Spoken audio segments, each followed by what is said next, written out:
Il est 7h. Mesdames, Messieurs, bonjour et merci de nous retrouver sur Radio Côte d'Ivoire. Si vous nous rejoignez à l'instant, en entendant la matinée des sports de Fernand Kouakou, un nouveau journal, le 7h. Voici déjà les principales avec vous. Jérôme Kouakou, bonjour. Bonjour Didier Fandin. Le député Méambli empêché par la police d'animer une conférence de presse. C'était mardi dernier. Le gouvernement explique. Vous entendrez le porte-parole Sidi Touré. Ils sont nombreux, ces étrangers venus en Côte d'Ivoire pour trouver leur pain quotidien. Une main-d'œuvre importante, mais l'intégration n'est pas toujours facile. Ce sera le sujet de notre dossier. Aux États-Unis, des colis piégés destinés à de hautes personnalités ont été interceptés. Barack Obama, Hillary Clinton étaient visés. Les responsables évoquent le spectre d'un terrorisme politique. Voici pour les titres.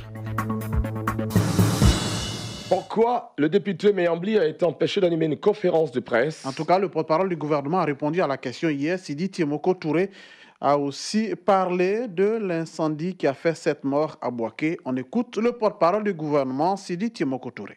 Tout candidat a obligation d'attendre la proclamation des élections de façon définitive par les entités ou autorités qui en ont le pouvoir. Et le risque que nous courons de trouble à l'ordre public lorsque certaines personnes se mettent dans l'exercice de vouloir proclamer des élections ou bien des résultats qui peuvent ne pas être conformes à ce que l'entité ou l'autorité en dernier recours est amenée à faire comme annonce. Madame la ministre de la Solidarité est allée présenter les condoléances et le soutien du gouvernement à cette famille à Bouaké. Mais le plus important, c'est que les uns et les autres prennent conscience qu'il y va d'abord de leur vie à eux-mêmes. Il faut suivre les directives du ministère de la Construction en la matière. Il faut respecter les règles. Ce n'est pas toujours le cas, mais nous serons toujours là pour assumer notre part auprès des populations en termes de solidarité, mais aussi continuer à les sensibiliser régulièrement sur ces différents manquements qui mettent en péril leur propre vie d'ailleurs. Le centre de collecte d'enfouissement de Port-Boué bientôt livré. Oui, ce sera d'ici le mois prochain. Les travaux seront entièrement livrés.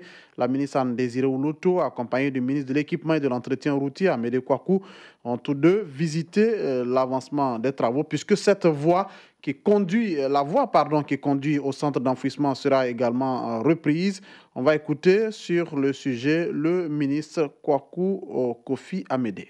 Cette route qui mène donc au centre de groupage de Gonzagueville. Vous savez, dans le cadre du ramassage des ordures, il y a un centre d'enfouissement technique qui a été fait. Il faudrait bien que les ordures puissent être collectées. Mais cette voie qu'on appelle Terre Rouge ou Bénégosso, qui mène donc au centre de groupage, fait environ 4 km.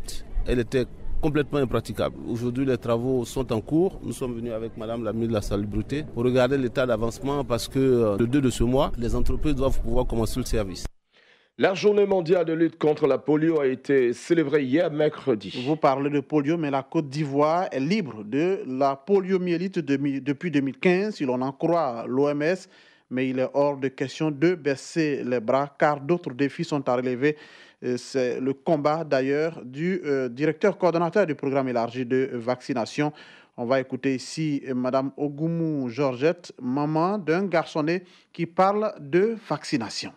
Je pense que la vaccination, ça aide les enfants à éviter beaucoup de maladies. La poliomyélite, la fièvre jaune.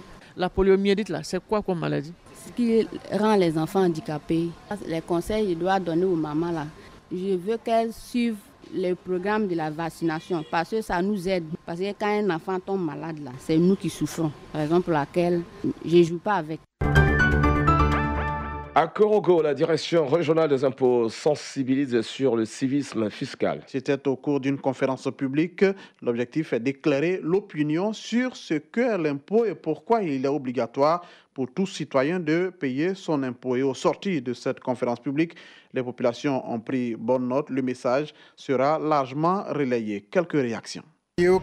La réunion était très importante. En fait, c'est pour aider l'État à nous aider. Nous avons assisté avec beaucoup d'engouement. C'était un manque d'informations. Nous sommes venus, on a appris beaucoup de choses. Ce n'est plus difficile. Même si on n'a pas les moyens, on va tout faire pour vraiment donner la part de l'État. Madame Koné, Nécessé Fanta, il ne faut pas se cacher parce que quel que soit l'alpha, ils ont tous les moyens pour rechercher le contribuable. Donc autant accepter, contribuer aisément pour le bon fonctionnement du programme de l'État.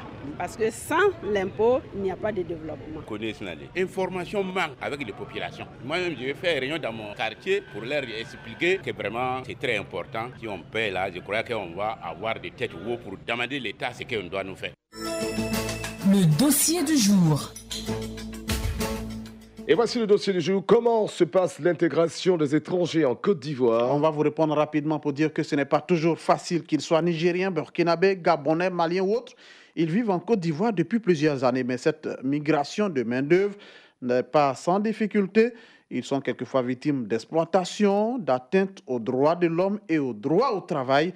Sorosita a fait une incursion dans leur milieu, son sujet.